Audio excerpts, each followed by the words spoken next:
So when I first got this thing on the road and on the dyno, I was kind of disappointed with this 4.8. So I picked up a better engine for it that I probably didn't really need because once I figured out the spark on this 4.8, it ran so much better. But I already got a better engine, might as well use it. So this new engine's got aluminum block. That's kind of nice. It's lighter.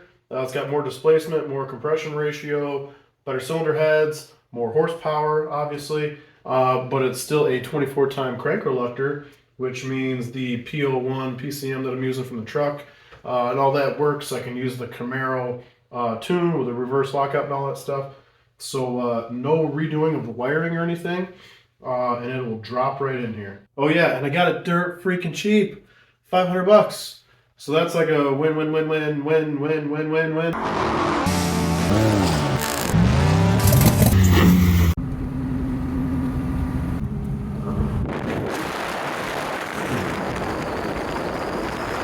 Okay, I'm going through all my treasures here. Here's the wiring.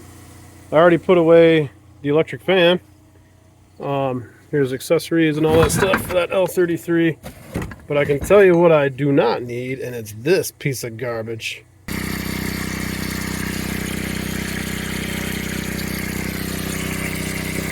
So this thing still ain't exactly beautiful, but it is a hell of a lot cleaner than it was.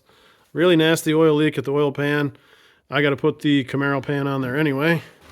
And it was nasty up here, but same thing. It needs that LS2 intake to fit in the Beretta regardless. And good enough for who it's for now. Being an L33, it does have the 243 heads, which are a little bigger valves, flow a little bit better. And it's got flat tops too, so it's 9.9 to 1 compression. Okay, here we go. That's the last one.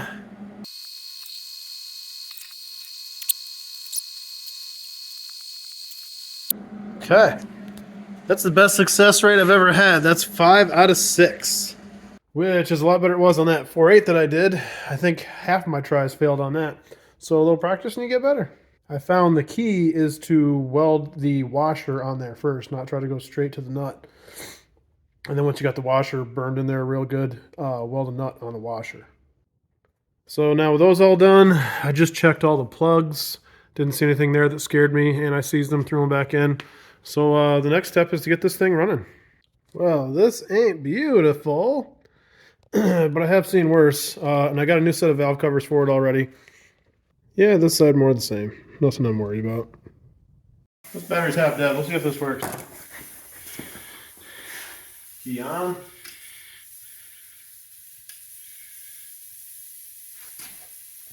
You'd think that IAC would be moving. Maybe not, I don't know.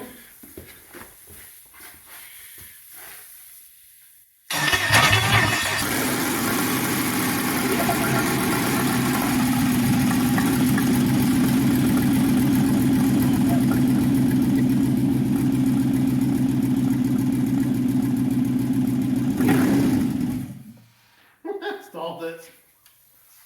It runs though. That's very nice. That it does. There's the IAC moving. Alright, let's test fire this again.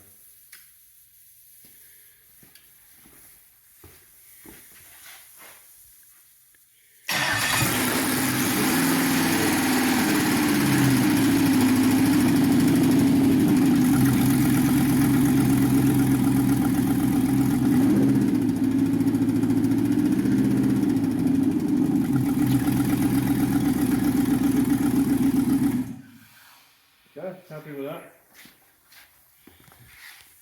Yeah, that way you don't need your fingers.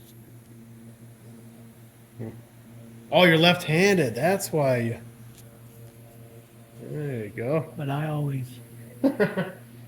Okay, so I just moved the coil over here to test it, and I still got a dead hole right here. Temperature on all these other ones is up to like, 80, 90 degrees. This one's still room temp. So I guess I'll screw around and swap an injector, see what the hell's going on.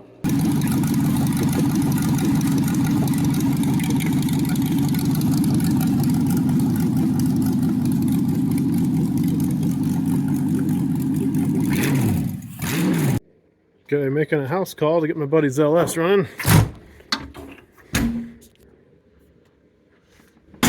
My China fuel injector thing kind of shit the bed. And this piece here was leaking like crazy, the shutoff. So I had to take it all apart, stole the gauge out of it. I had already modified this for AN6 stuff. So I put another ball valve in there. Luckily, this was all just stuff I had laying around. I've got a box full of AN fittings and NPT fittings and stuff here.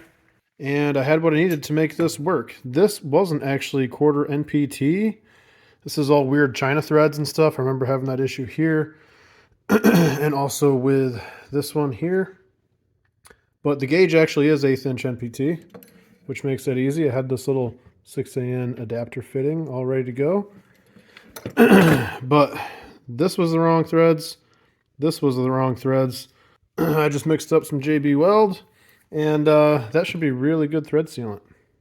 Well, I'm robbing some stuff off of this already. My buddy's got an S10 that he wants to 4/8 swap, so this will help us get it going. That oil pan probably worked too. Okay, here's the old S10. That sucker's going to go in.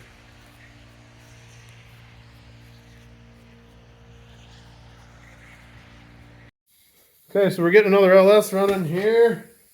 Bought this, what, 2 years ago? 2 years ago. I think it was 2 years ago, yeah. Oh, we got another one. I took a video yesterday. I wired it up and, used the neutral safety switch wiring and stuff. We had some issues, got all that figured out. So I guess I didn't really miss anything not taking any videos yesterday. But at this point, it should be ready to go. Okay. We're pretty solid there, so shouldn't fall over if it fires up. Ooh, here we go. Come on. All right, we did get it to pop off. Had to use 2 hands here. A little oil in the cylinders because it's been in storage for 2 years. But it does run. Let's try this again. So, yeah, you want to try and hold that with one hand while...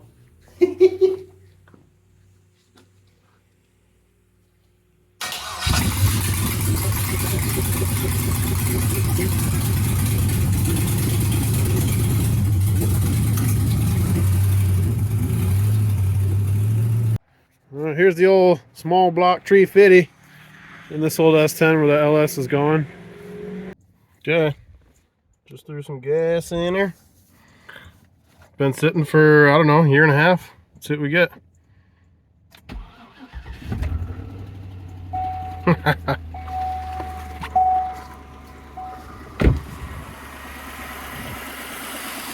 So it still does have the exhaust tick over here. I might just do that stupid little bracket rather than drill it out, welding it, whatever. But it do run. That's good.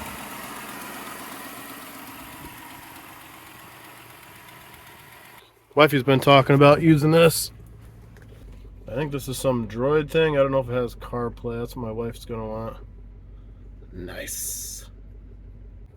This really is a pretty nice little burb. So this needs a transmission at the moment, and I'm probably just gonna throw auto garbage in it to get it moving because it's already been sitting like 1.5 years.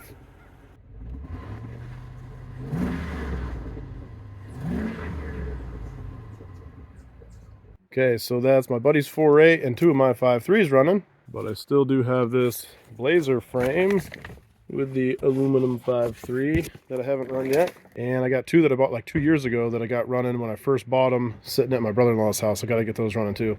More shit you got, the more shit you got to take care of.